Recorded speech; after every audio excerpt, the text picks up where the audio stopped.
My name is Camilla Rhodes. I am 38 years old, born and raised in Asheville, North Carolina. These days, I work in Chicago as the Senior Director of Strategic Alliances for Halcyon Prism Incorporated, a tech-forward consultancy firm that built its name around transforming stagnant corporations into profit machines. On paper, I built the backbone of our most successful partnerships. In practice, I was the person our clients called when they did not trust anyone else. I never needed center stage. I preferred influence over attention, results over recognition. But some people, especially the ones with inflated titles and fragile egos, do not understand quiet power. They only respect volume, flash, and fanfare, and eventually they always underestimate people like me. When Erica Vance joined the company as Chief Financial Officer, I could tell right away she was one of them. Slick hair, sharp heels, and a voice that cut through the room like a glass shard. She came from a finance background full of flashy exits and boardroom drama. She loved big statements and bold moves, whether or not they made sense. Within weeks of arriving, she called a mandatory reorg of every department that touched finance, compliance, or partnerships. That meant me. That meant my team.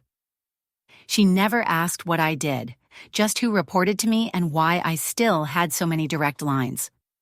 I knew the signs. I have seen this movie before. I tried at first. I really did. I offered her a full rundown of the contractual lattice I managed across our enterprise clients. I showed her how our deliverables were embedded inside renewal pipelines, how a single delay could ripple across 12-month forecasts. She barely looked up. "I like the way you speak," she said, flashing that brittle smile of hers. "Smart but palatable. You would make a great face for investor calls. Pretty decor with brains." I do not know what startled me more, her words or how casually she said them, like I was some curated plant in a glass-walled boardroom. I smiled because I had to, but inside, something shifted. That was the moment I stopped trusting her, and without even realizing it, she started a timer on her own downfall. The worst part about being belittled by someone less competent is not the insult itself. It is knowing you could destroy them in ways they would never even see coming. I did not respond that day. I just went back to my desk, opened my private folder labeled contingencies, and updated the first page. I was not angry, not yet. What I felt was colder, sharper. It was the kind of clarity that only comes when you realize someone has drawn a line, and you're on the wrong side of it by design. From that point on, I stopped volunteering solutions. I stopped translating chaos into action. Let them figure it out. Let them see how far their flash could carry them without foundation. Tyler Morgan came into the picture soon after. Erica's hand-picked strategic consultant. 29, loud, charming, good with buzzwords, and even better with upper management. She positioned him as the bridge between partnerships and finance, which meant he was given access to the very systems I had spent years optimizing. I watched him stumble through client notes, butcher timelines, and misinterpret milestone reports with the confidence only a man freshly promoted can carry. Every time he asked me to loop in some context, I made my tone just polite enough to sound cooperative, while giving him nothing of value. He did not even notice. Erica loved him for the chaos he brought. He made her look like the calm in the storm she created. I know how this sounds. Petty, petulant, maybe even bitter. But let me ask you this. How would you feel if someone walked into your house, ripped the floorboards out, painted the walls neon, and called it an upgrade? That is what Erica did.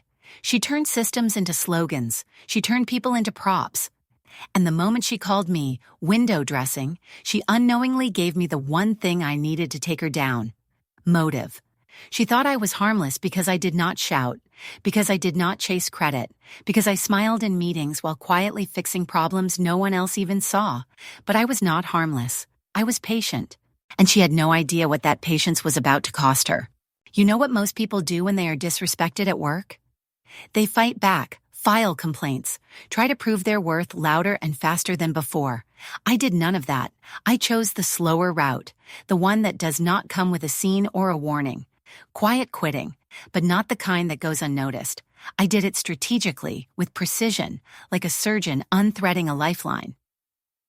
Erica Vance had decided that my presence was decorative, so I stopped holding things together. If they wanted to see how well their golden boy Tyler could fly solo, I was more than happy to give him airspace. It started with the meetings. Every week, I had led our executive partners syncs, calm, efficient, productive. But the minute Erica named Tyler liaison, I let him take over.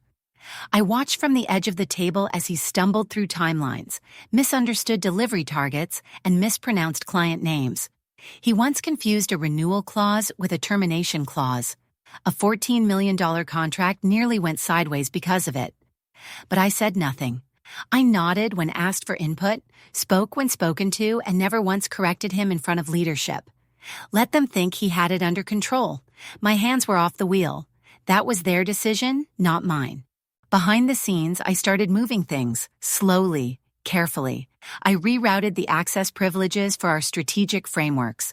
Files once stored in team folders were archived in my personal directories. I adjusted permissions on shared dashboards, removed automation triggers, and reclassified documentation under legacy protocols. It all looked perfectly clean on paper. Just a little reorganization, a bit of file maintenance, nothing to raise alarms. But to someone who had not built those systems from the ground up, it was chaos disguised as structure. I was creating a maze, and only I knew the way through it. Tyler, of course, had no idea. He kept asking vague questions in chat like, "Where's the last version of the Easton draft?" Or, "Is there a place where the onboarding checklists live?" I always replied with things like, "That was part of the old flow," or, "It should be in the archive folders." I never lied. I just let him wander. I let him dig into folders labeled Q2 obsolete and client retro final. He did not realize that the real documents were renamed, relabeled, and quietly air-gapped behind security checks he did not know existed. Even if he found the files, he would not understand how they connected. I had spent years designing those webs. He was not even close to fluent. Erica, meanwhile, praised him for being proactive and disrupting the status quo. She actually used those words during an all-hands meeting. I remember sipping my coffee while she went on about agility and streamlining. It was laughable. Tyler's reports were disjointed. Our clients were waiting twice as long for responses, and nobody seemed to realize that the entire process was wobbling under the surface. But I kept my smile. Let the house crack slowly. Let the walls shift just enough to make people dizzy. I was not burning it down. I was just taking my hands off the foundation. And here is the thing about being the only person who knows where the cracks are. When the building starts to shake, you can decide how fast it falls. Every day, I made one more change. I deleted obsolete internal links, turned off Slack notifications, stopped scheduling follow-ups. I removed myself from workflows and let messages float unanswered in inboxes. When someone asked where a certain quarterly tracker was, I answered, "That was part of Camilla's old process. Not sure if it's still active." I was Camilla, but no one noticed. That was the beauty of it. People think revenge has to be loud, fast, and fiery. Mine was slow, quiet, and full of logic. I was not sabotaging. I was simply stepping away. And when a system is built around someone who suddenly stops holding it together, it starts to show. They had no idea how much they depended on me until I let them try doing it without me. Tyler thought he was in charge. Erica thought she had control. But the real power? It had always been in the structure, and I was the only one who knew how it truly worked. At a certain point, I realized noise was the enemy. Not mine, theirs. The more they scrambled, the louder they became, hoping chaos would cover incompetence. But I took the opposite route. I activated what I now call the silence protocol. I started with the easy things: weekly briefings canceled, syncs with regional partners postponed indefinitely, cross-team updates discontinued. I claimed I was reprioritizing bandwidth, which was the kind of jargon they loved hearing. The truth? I was removing myself from the center of the system so it could finally collapse the way it had always wanted to, quietly without warning and under the weight of its own ignorance. I remained just responsive enough to avoid suspicion. If someone pinged me for input, I replied in vague, harmless ways. "Should be in the system," I would say, or "Try checking the legacy folders." Technically not lies, but definitely not helpful either. When Erica's executive assistant emailed asking for access to the deal flow trackers for an upcoming board prep, I sent her an old dashboard template. one that had not been touched since 2022, back when we were still in the pilot phase of client segmentation. She thanked me like I had saved her. I smiled at my desk and quietly disabled the live tracker from showing any updates. If they wanted lean, I would give them minimalism at its finest. Bare bones, surface level, functionally useless. Tyler, in his usual panicked charm, came asking where the active contracts were being stored now that I was streamlining things. I looked him in the eye and said calmly, "They're archived." Which was the truth. What I did not mention was where, or how, or under what naming conventions. Our legal documentation had been renamed, retagged, and restructured under a private classification system I had designed myself. Technically, it was all accessible, but only if you knew the exact path, and the only person who did? Me. It was fascinating to watch how long it took for the confusion to spread. The silence I created was not just in my words. It was in the absence of structure, in the missing context, in the gaps where leadership expected stability and found only question marks. Soon enough, people started repeating phrases like, "must be a transition hiccup," or "probably an issue with the legacy permissions." They blamed systems, tools, even IT, but never the real issue. I had stopped carrying them, and they had no idea how heavy the load really was until it was gone. Erica, to her credit, remained calm at first, or at least she acted like she was. She made statements in meetings about eliminating redundancy and empowering new workflows. I let her build the story she needed to believe. She still thought I was operating under her vision, just taking the scenic route. She did not realize that I had taken the wheel and quietly driven the whole thing off course. And Tyler? He was too busy juggling meetings and drafting incorrect timelines to see that everything around him was built on sand. I knew the risks. I knew that one slip, one email too cold, or one delay too obvious could trigger an investigation or a performance review.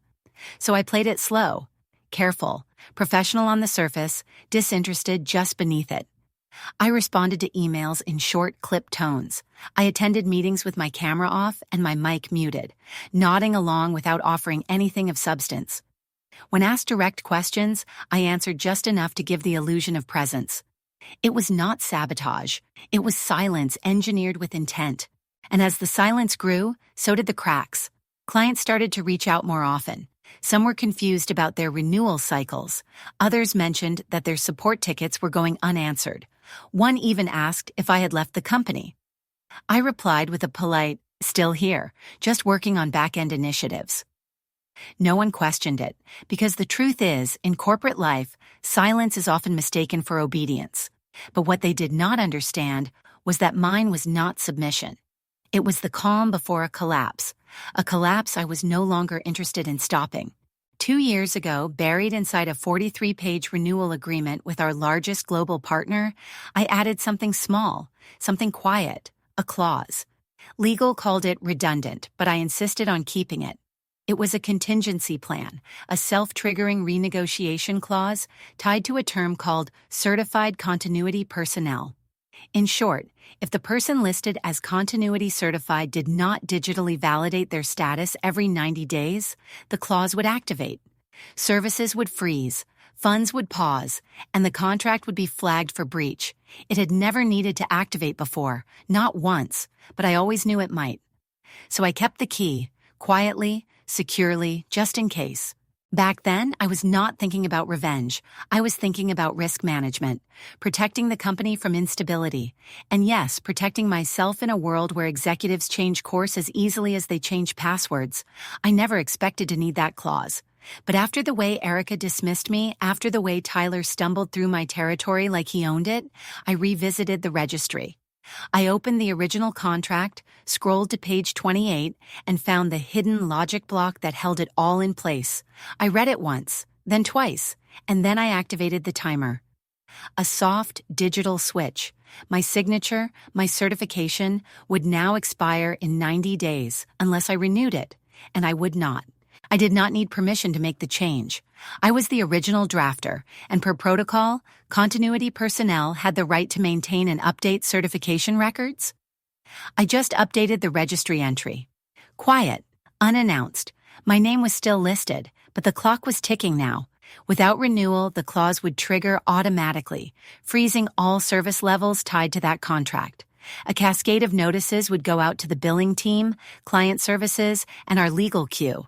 The client would receive a breach warning, and no one, except me, would know why it had happened. They never read the fine print. I knew that. Executives skim, lawyers skim. They see what they want and miss the parts that matter most. Erica had reviewed that contract last year when it was up for a rate escalation. She had even removed 2 audit protections she claimed were unnecessary overhead. But she had never touched my clause, never even mentioned it. That was the brilliance of it. It had lived in plain sight all this time, hidden under vague language and trusted assumptions. Now it was going to be the linchpin that shook the entire building. I sat back after making the change, staring at the confirmation screen. Just a timestamp and a log entry. No fireworks, no alerts, just a subtle shift in power, one they would not recognize until it was too late. I saved a backup, encrypted it, and moved it to my private drive. Then I closed the window and went about my day like nothing had changed, because on the surface, nothing had. But underneath, a fuse was lit. The timing was intentional. I gave it exactly 3 months. Enough time for the system to assume everything was business as usual. Enough time for Tyler to fumble through 2 more partner briefings. Enough time for Erica to feel secure in her new power. She had no idea that the same partner she used as her talking point in every investor pitch, our flagship alliance, was now sitting on a live breach trigger. And I would not be the one to pull it. The contract would, by design. That was the part that made me smile. I did not need to scream. I did not need to sabotage. I just needed to stop showing up in a way they never thought to measure. The systems I built were complex, interdependent, tied together by protocols and names and credentials only I understood. And one of those names, mine, was about to go dark in their registry. Let them wonder what went wrong.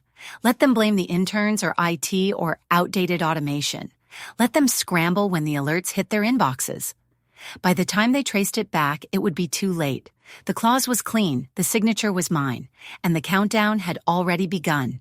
While Tyler played dress-up in executive meetings and misquoted data in front of partners, I worked late into the evenings with a different goal in mind.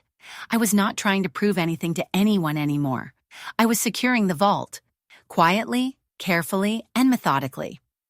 Every client framework I had built, every internal roadmap I had authored, and every partner negotiation file I had kept updated over the years, I started moving them. Not deleting, not damaging. Just relocating them to places no one else would think to look.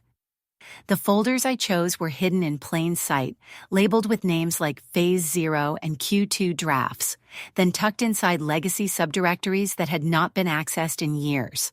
The kind of folders that got skipped during audits because no one thought they mattered. The goal was never to destroy. It was to disappear, like a magician pulling a trick in front of a crowd too distracted to realize the real act was happening behind the curtain. Some files I embedded into compressed folders protected by multi-layered firewalls. Others I redacted strategically, removing just enough keywords and tags from our Slack archives so that even a full system search would come up empty. Contract names became vague acronyms. Shared drives became mazes of half-labeled spreadsheets. If someone asked, I could still technically retrieve everything, but no one knew how to ask the right questions, and I was no longer volunteering to help. It was the only real threat, so I anticipated their move. I ran my own shadow audit first, reviewed every file path, every access log, every internal metadata trail. Then I created enough noise to confuse theirs. I triggered a phantom migration using an outdated cloud sync tool from an old laptop I kept under my desk. It generated just enough metadata confusion to make the next company-wide audit look like a technical glitch. When the compliance team flagged it, I acted concerned. I offered a list of possibly affected folders, all filled with low-priority PDFs and recycled pitch decks. They thanked me for catching it early. I smiled and told them I would monitor it going forward. What they did not know was that the real documents, the strategic blueprints, the executive memos, the updated legal workflows, were buried deep inside a labyrinth of renamed archives. All access required a string of authorization keys tied to my device and my encrypted credential. And those keys? They were time-limited, rotating every 7 days, stored in a vault that only I could unlock. I was not erasing my work. I was preserving it in a way that made it impossible to misuse without me. This was never about chaos for the sake of revenge. It was about control, the kind of control no one knew I still had. While Erica pranced around with her reorg plans and Tyler tried to fake his way through quarterly reviews, they had no idea their data was vanishing, not in a destructive way, but in a way that left no trace. It looked like normal transition lag. It looked like change fatigue, a term I once heard Erica use on a podcast she guest starred on, pretending to be an expert in agile management. Let her speak in buzzwords. Let her call it a growth period. Meanwhile, I had turned the entire infrastructure into a vault, and I was the only one holding the master key. The beauty of it was that none of it could be reversed easily. Even if they brought in consultants or ran a forensic trace, the file trails were clean. No red flags, no security breaches. Just a pattern of inconsistencies that would look like human error to anyone who was not me. And by the time they realized what they were missing, I would be gone. Not in a blaze of fury, not in a dramatic confrontation, just gone. Quiet, like the work I had always done. Quiet but unforgettable. Every system has a ghost. Every company relies on invisible hands to hold things together. I had been that ghost for Halcyon Prism, and now I was becoming the shadow they would never trace, not because I wanted them to fail, but because they never saw the value of what I built. So I let it vanish. Piece by piece, file by file, all of it sent into digital corners they would never find unless they remembered the one rule they had forgotten long ago. Nothing in this place worked unless I made it work. It started with one email, just one. A longtime partner from Sydney, someone I had built a decade of trust with, wrote directly to the CEO and copied no one else. "We'll resume talks when Camilla rejoins," it read. No threats, no elaboration, just facts. I was not in the room when the CEO read it, but I heard about it 20 minutes later from a friend in operations. Tyler had turned pale. Erica was pacing the glass hallway outside the boardroom, whispering furiously into her phone. By that afternoon, another partner had quietly pulled out of a $19 million proposal without so much as a goodbye. The message was clear. They were not buying what Tyler was selling, and they never had. I was not surprised. These were not clients you could impress with buzzwords or PowerPoint animations. These were executives I had sat down with over late-night calls, navigated complex international regulatory concerns with, and helped negotiate risk clauses that saved their skin more than once. They did not just trust Halcyon Prism, they trusted me. So when I vanished from their deal flow and was replaced by a man who could not even pronounce one of their subsidiaries correctly, the fallout was inevitable and immediate. Inside the company, the impact rippled fast. Forecasts tanked. Accounting could not reconcile the expected revenue pipeline because half the deals were now on hold indefinitely. Legal started raising red flags because partner behavior was changing in ways that hinted at pending disputes. The numbers were not just down, they were broken. Gaps appeared where confirmations used to live. Signed contracts were now suspended in legal review limbo. And the team that had once relied on me to close six-figure partnerships had no idea how to pick up the phone and fix it. Erica, for her part, lost her grip faster than anyone expected. She called an emergency strategy meeting to address the unexpected market retraction. She used phrases like short-term correction and pipeline recalibration, while refusing to acknowledge the one truth no one could say out loud. The partners were leaving because I was gone. She even suggested a company-wide relationship reset plan, where Tyler would personally reach out to the top 10 accounts with a new pitch. I heard he got through 3 before one of them laughed and said, "You're not Camilla. Let's not pretend." It would have been funny if it were not so predictable. I had not sabotaged anything. I had not tampered with client communications or left angry messages or burned bridges. I simply stepped away, quietly, strategically. And when I did, everything they thought they controlled fell apart. Because the relationships I had built were not built on status reports and KPIs. They were built on trust, respect, presence, things Erica never valued and Tyler never understood. And now they were paying the price. Behind the scenes, even internal teams began to crack. Marketing no longer knew what messaging to push. Product was holding back updates because they were not sure which feature sets were still under NDA. Sales was blaming operations. Operations was blaming the CRM. But it was never about the software. It was about the human thread that connected the pieces. I had been that thread. Now they were unraveling. Still, no one confronted me directly. Not yet. They were not ready to admit what had gone wrong. Not publicly. Erica tried to control the narrative, insisting this was all part of a larger, strategic transformation. But anyone watching could see the damage. It was not just monetary, it was cultural, psychological. Halcyon's partners no longer trusted the company's word, because without me, there was no one left who had earned it. And I did not need to say a word. I just let the silence speak, the missed calls, the withdrawn proposals, the empty follow-ups. It was all the proof anyone needed. They had built a system they thought could run without me. And now they were watching it collapse, one unread inbox at a time.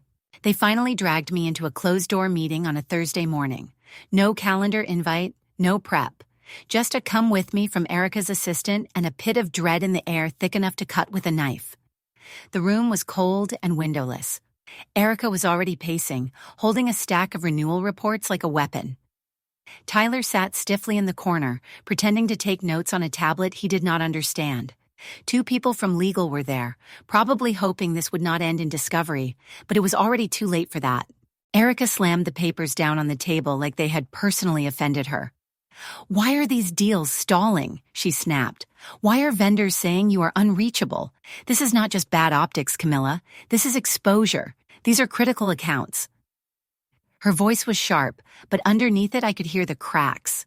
The panic, the edge of someone who just realized the chessboard had moved and she was no longer the one playing. I did not flinch. I had seen this moment coming long before she ever knew my name. I reached into my bag, pulled out a single sheet of paper, and slid it across the table.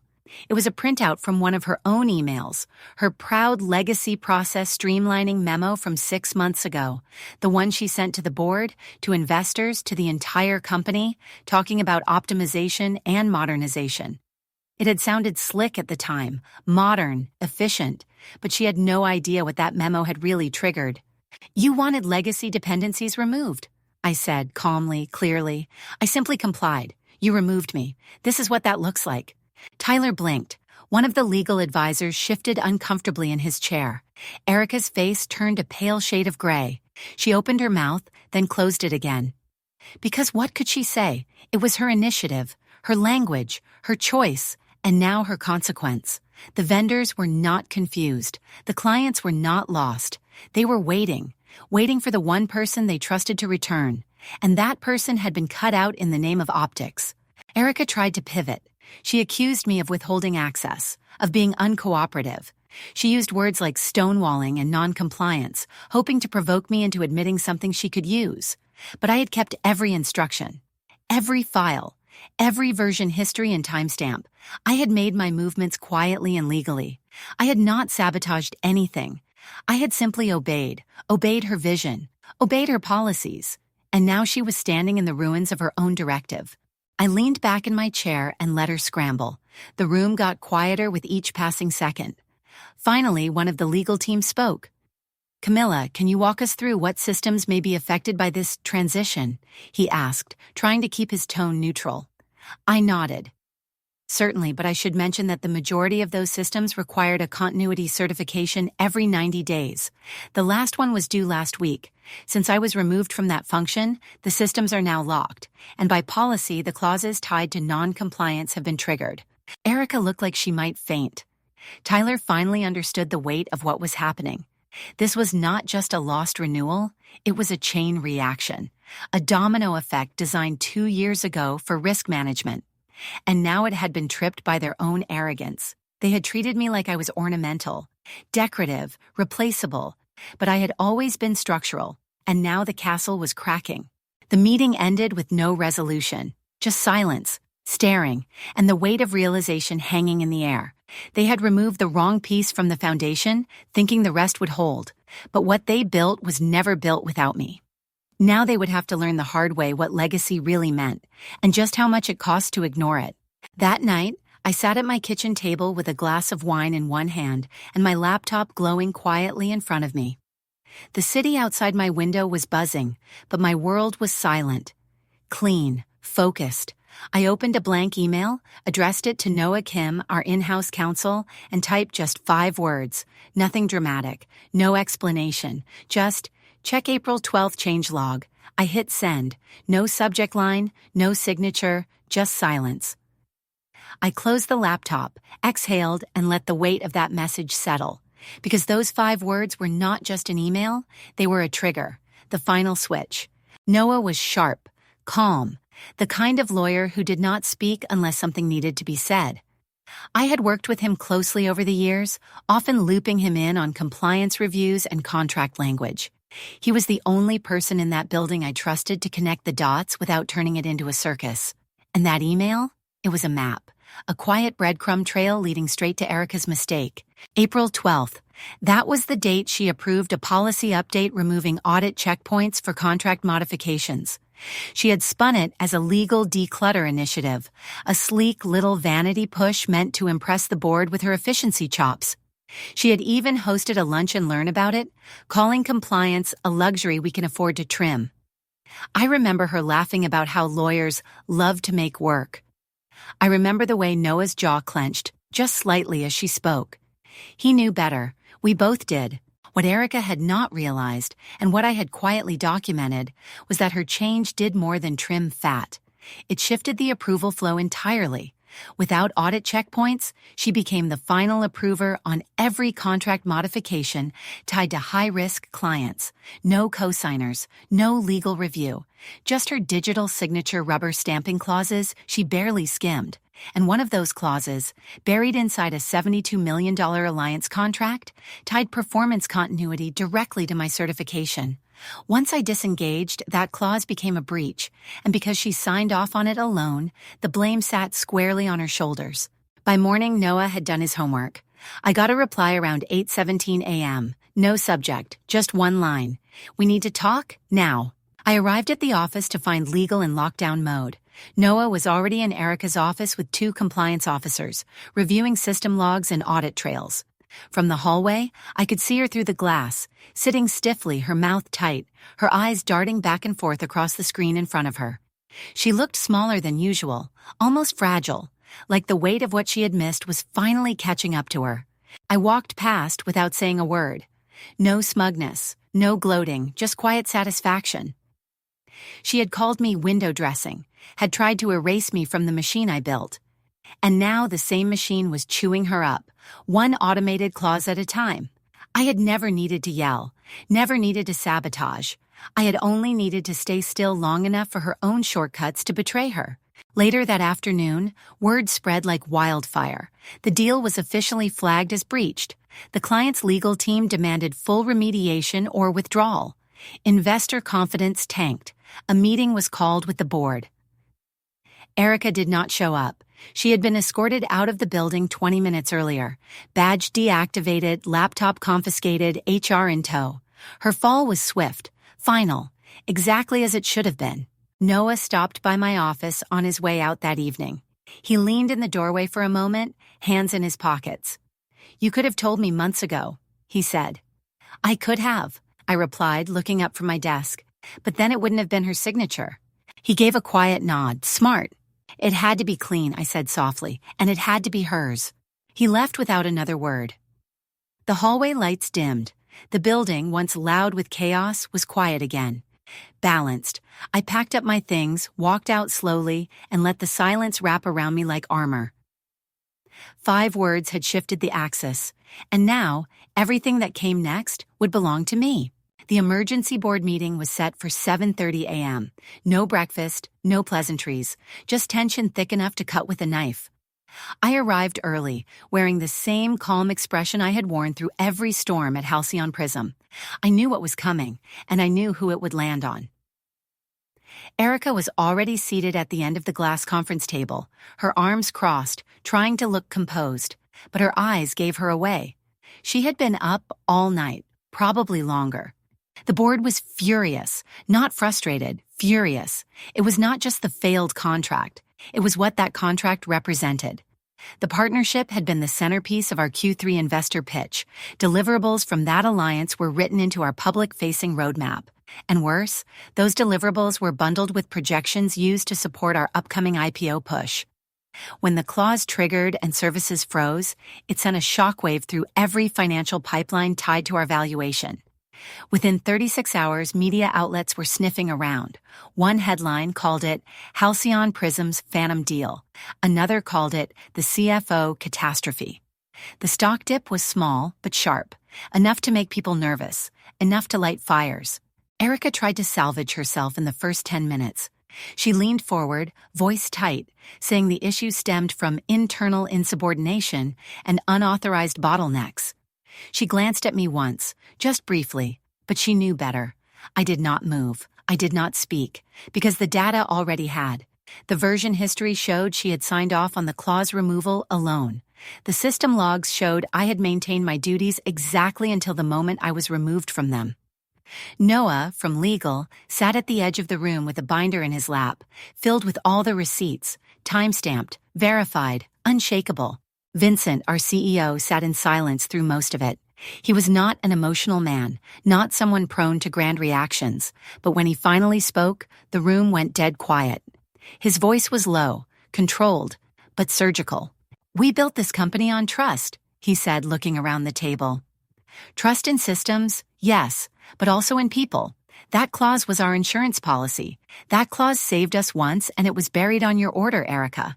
You stripped out the failsafe, and now we are the ones left explaining your shortcuts." Erica's mouth opened slightly, but nothing came out. She looked cornered, brittle. The board chair tapped a pen on the table slowly, rhythmically, waiting. But no one defended her.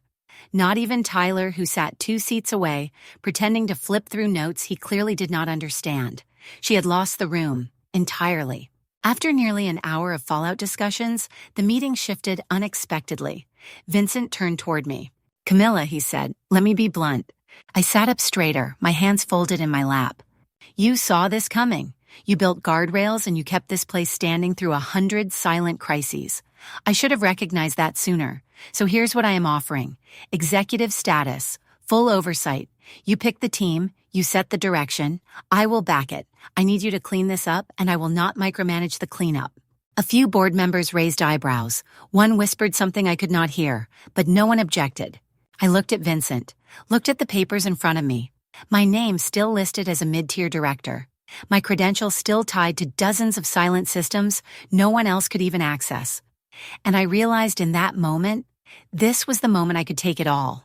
And I almost did. But instead, I closed the folder gently, stood up, and said, "I appreciate the offer. I really do. But this system? It was built on assumptions that people like me are expendable. That legacy means old. That silence means consent. And I do not want to fix it anymore. I want to let it fall." Vincent blinked. A few gasps echoed around the table, but I did not stay long enough to hear the responses.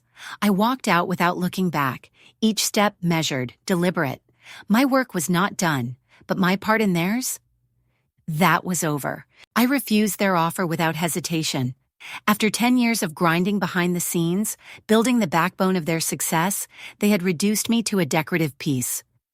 A voice for investor calls, a brain behind curtains. But when it came time for recognition, for respect, they chose to ignore me. Worse, they chose to replace me with someone who could not tell the difference between a contract clause and a calendar reminder. The insult had been slow, steady, and surgical, but now the cut was final. I did not walk out empty-handed. That was never my style. I left them something, one last act of grace, because I wanted them to feel the full weight of what they lost. I compiled a zipped folder, encrypted, labeled plainly, Resurgence. It was not sabotage. It was a blueprint. Inside were complete SOPs, mapped vendor chains, secure access resets, and transition documents. Everything they would need to rebuild from the wreckage. I did not want chaos. I wanted clarity. I wanted them to see how fragile their empire really was without the people they underestimated. The cover note was handwritten. I chose my words carefully. 5 lines, no more. "Window dressing cracks under pressure. Handle with care." I uploaded it to the internal drive reserved for executive briefs. Same place they used to send me slide decks with meaningless charts. I flagged it with high importance, knowing it would trigger alerts for Erica, Tyler, Vincent, and legal within seconds. I imagined them opening it, seeing the folder, reading the note, and realizing they had walked me straight out of their future. Not with fire, not with revenge, but with complete calculated detachment. At exactly 9:01 a.m., I shut down my terminal for the last time. I packed my bags slowly. No rush, no goodbyes. My resignation letter had already been submitted, time-stamped, and logged through the system I had coded myself years ago. I walked through the open plan floor like a shadow, calm, deliberate, invisible by design. But as I passed the glass wall near the analytics bay, I heard it begin. Ping, ping, ping. System alerts started firing one after another. Account accesses were updating. Folder permissions were recalibrating. Vendor APIs started rerouting based on the backup protocols I had put in place weeks earlier. Phones began ringing. Slack channels started lighting up. The air shifted. People glanced around, confused. Somewhere near Tyler's desk, I heard a quiet, rising panic. He had just realized the shared drive was not responding. And I kept walking. The elevators were slow that morning. I waited patiently, watching the numbers count down. I could feel the change in energy behind me. Questions being shouted, keyboards clacking, Erica's voice rising in that frantic pitch she always used when control was slipping. It was too late. I was not taking anything with me. I was just leaving. That was the beauty of it. I had already removed myself long ago. This was just the formality. The doors opened. I stepped in, alone. No one followed. No one tried to stop me, and I liked it that way. As the elevator dropped floors, I felt lighter. Not free exactly, but clear. I had never wanted revenge. Not really. I wanted acknowledgement, fairness, a seat at the table I helped build. And when they refused me that, I did what I had always done. I planned for the outcome they could not predict. The last thing I saw before the doors closed was the flicker of emergency emails on the conference room monitors. One of them had a subject line in bold red, urgent clause execution detected. Another simply said, SOPs inaccessible. I smiled just a little, not out of malice, but out of knowing. They called me window dressing, and now their foundation was cracking. Not because I broke it, but because I had been the one holding it together all along. I never looked back.